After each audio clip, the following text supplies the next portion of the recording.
No 8 de março, Dia Internacional da Mulher, o governo do presidente Lula anunciou pacote de políticas públicas com 25 ações voltadas aos direitos das mulheres no país. O chefe do executivo destacou o projeto de lei que promove a igualdade salarial entre homens e mulheres que exerçam a mesma função.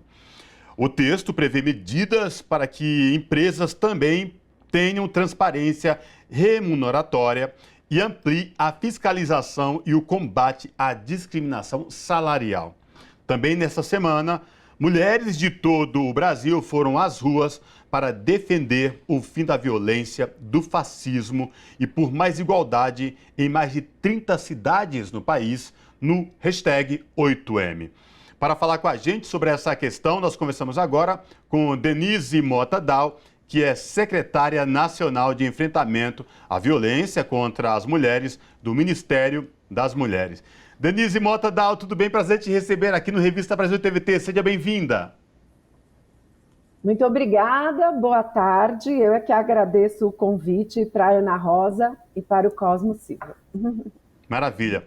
Denise, vamos falar então, começar o nosso bate-papo sobre o pacote de medidas de políticas públicas com 25 ações anunciado esta semana pelo presidente Lula, que beneficia as mulheres do país, dentre eles esse projeto muito importante de igualdade salarial, homens e mulheres que exerçam a mesma função. Queria que você falasse para a gente, você esteve no ato junto com a ministra, mulheres de vários ministérios, parlamentares mulheres.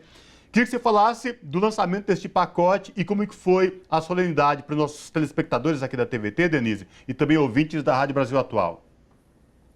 Olha, Cosmo e Ana Rosa, foi uma solenidade muito simbólica, porque ela ressignificou as políticas públicas para as mulheres, para a sociedade brasileira, mostrando que políticas públicas para as mulheres passam pelo respeito às mulheres e a autonomia das mulheres sobre seu próprio corpo, sobre as decisões que ela precisa tomar na sua vida em relação às condições de trabalho, em relação às condições de vida, em relação à sua saúde, em relação à sua dignidade. E é nesse contexto que o governo do presidente Lula, junto com a ministra Cida Gonçalves, nossa ministra das Mulheres, apresentou para a sociedade um pacote de decretos, projetos e programas para valorizar a mulher em todos esses espaços. Então, foi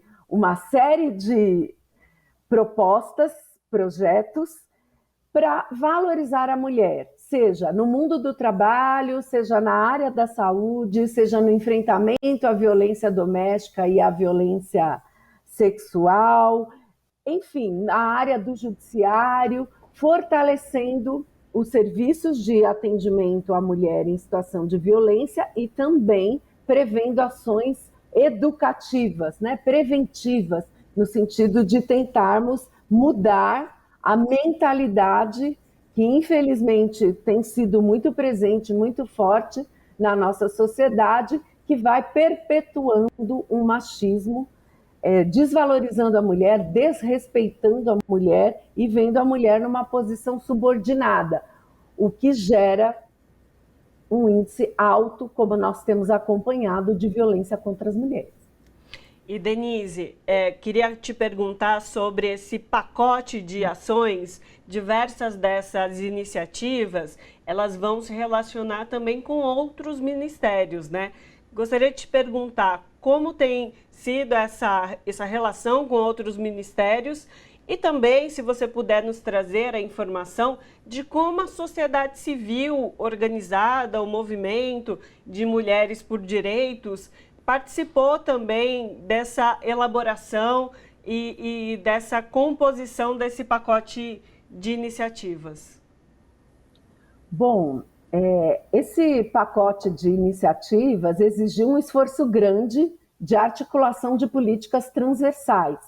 Então, a ministra Cida Gonçalves, junto conosco, da equipe dela, dialogamos e construímos essas propostas de decretos para o presidente, projetos e programas muito enfaticamente em parceria com os demais ministérios.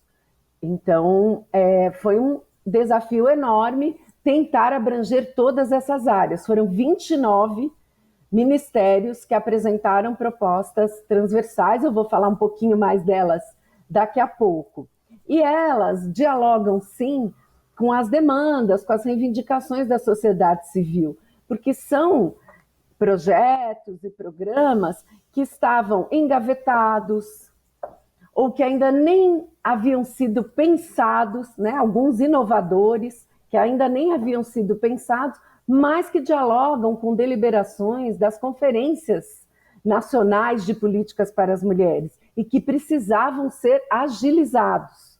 Alguns exemplos: o projeto de lei que determina a obrigatoriedade de salário igual entre homens e mulheres para os mesmos cargos e funções, o envio da Convenção 190 da Organização Internacional do Trabalho para o Congresso Nacional ratificar, a Convenção da OIT 190 trata do enfrentamento à violência sexual no mundo do trabalho, ao assédio sexual no mundo do trabalho, o envio da Convenção 156 da OIT ao Congresso Nacional para que aprecie a proposta e a ratifique, que trata da proteção a trabalhadores e trabalhadoras com responsabilidades familiares.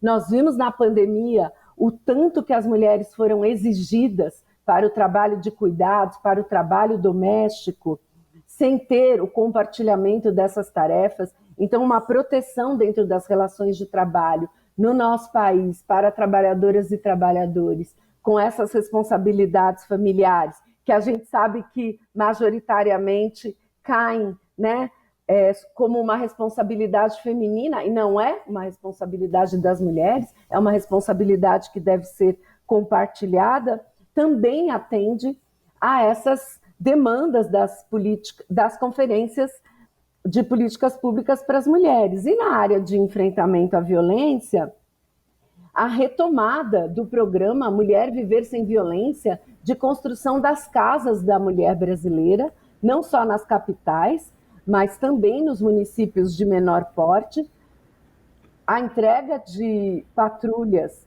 para o fortalecimento a entrega de viaturas para o fortalecimento das patrulhas Maria da Penha, a reestruturação do Disque 180, que estava muito como um canal de denúncias, mas sem consequência e continuidade, e nós estamos imprimindo o papel de que seja um serviço que acolha, informe, oriente as mulheres para procurarem os serviços mais próximos e mais adequados àquela situação de violência que ela está vivendo.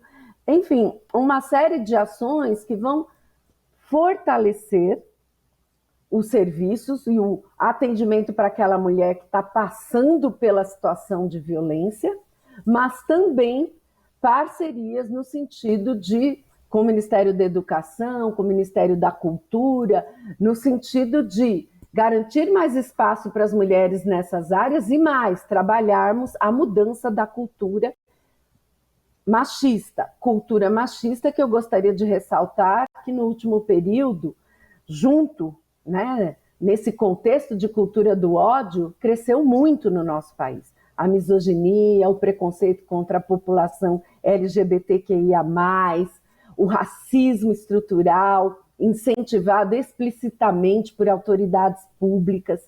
Então, esses gestos das autoridades públicas que governaram o nosso país nos últimos anos, eles ajudaram a fomentar uma cultura de ódio, o maior armamento da população, a liberação das armas de uma forma que não foi criteriosa e que a gente sabe que isso recaiu em maior índice de violência e feminicídios contra as mulheres. Então, são ações no sentido de atender as mulheres em várias áreas, mas com dois pilares: fortalecimento da rede de serviços e mudança da cultura, que é a prevenção, para que nós tenhamos uma cultura de respeito, né? A linha Estou aqui com o cartaz atrás de mim. A linha foi uma linha de que este governo respeita todas as mulheres, em toda a sua diversidade. E são esses projetos, e é nesse sentido que esses projetos e programas foram assinados, sancionados, enviados para o Congresso Nacional no dia 8 de março. Denise, é muito provável que neste momento que a gente está batendo esse papo sobre esse pacote de medidas anunciado pelo presidente Lula, com a ministra Cida, várias mulheres de outros ministérios e parlamentares em Brasília, depois, no dia 8 de março, as mulheres saíram às ruas por dignidade e respeito. É muito provável que neste momento uma mulher, Ana Rosa Carrara, no Brasil esteja sendo vítima de feminicídio. Que é muito provável que uma mulher esteja sendo vítima de violência, seja ela sexual, moral, violência doméstica, enfim. E quando você traz essa questão de igualdade e respeito, e que o feminicídio acabe no país, isso é algo muito simbólico, sobretudo, e o governo que acredita e faz valer exatamente esse tipo de política para proteger as mulheres. E uma fala que chamou muita atenção do presidente e da ministra foi que, além de igualdade salarial entre mulheres e homens que exerçam a mesma função, criar cotas para vítimas de mulheres vítimas de violência. Porque diariamente é impossível você não noticiar um ato de feminicídio no país, Ana, de violência contra a mulher. E como é que vocês aí na secretaria, no ministério, estão lidando com essa questão para que, de fato, esse respeito seja implementado e seguido em todo o país? É muito importante essa questão que você apresenta, Cosmo, porque as mulheres que estão em situação de violência, muitas mulheres estão vivendo uma situação de violência, essa violência vai avançando para etapas mais graves e as mulheres não conseguem romper com esse círculo vicioso. Então, essa garantia de, nas empresas contratadas pelo governo, nós termos cotas de 8%, no mínimo 8%, de contratação de mulheres em situação de violência, ajuda. Não é uma solução única, porque são várias ações, né? Você tem que garantir o apoio para a moradia, o apoio social para a moradia, o apoio psicológico, a garantia de maior autonomia econômica por meio do apoio e fomento de projetos de geração de emprego e renda para as mulheres em situação de violência, mas isso ajuda, sim, aquela situação não avance para uma situação de violência mais grave, no caso, feminicídio. Né? A cada 7 horas morre uma mulher assassinada no Brasil.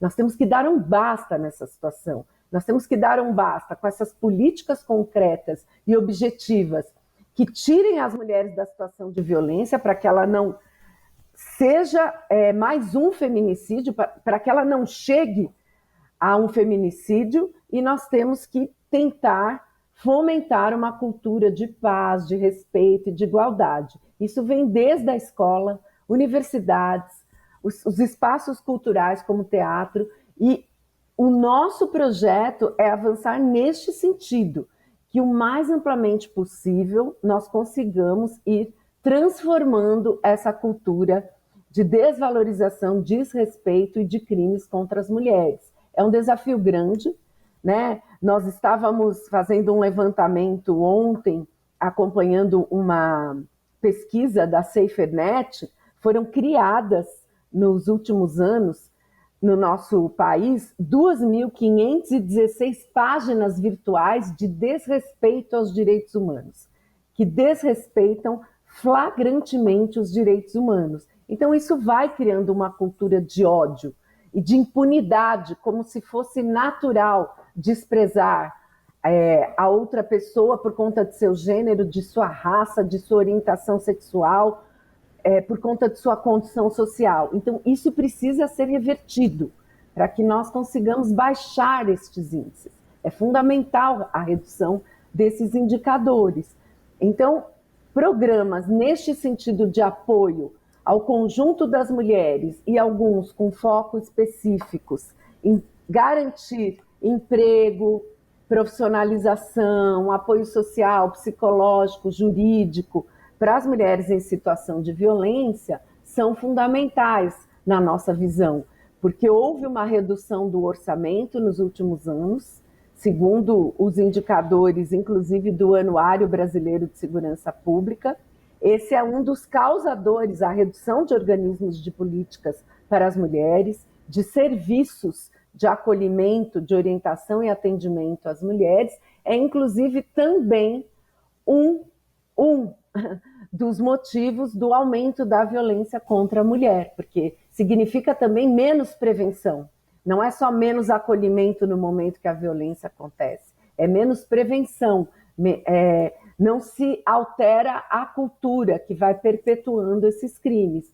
Então, nós estamos ressignificando as políticas públicas para as mulheres neste mês de março de 2023. Perfeito. Denise, nós teríamos como falar sobre cada um das propostas, porque elas são todas extremamente importantes, mas infelizmente nosso tempo acabou. Nós falamos com Denise Mota Dal, que é secretária nacional de enfrentamento à violência contra as mulheres do Ministério das Mulheres aqui do governo Lula. Denise, muitíssimo obrigada pela sua participação. Com certeza, em futuras oportunidades, nós voltamos a nos falar e quem sabe aí sobre avanços, sobre mais direitos garantidos às mulheres. E parabéns pelo trabalho, Denise. Nós do Ministério das Mulheres é que agradecemos o espaço e é fundamental, conforme os programas e projetos e decretos forem sendo consolidados, concretizados, nós voltarmos aqui para avaliar. Muito obrigada. Abraço.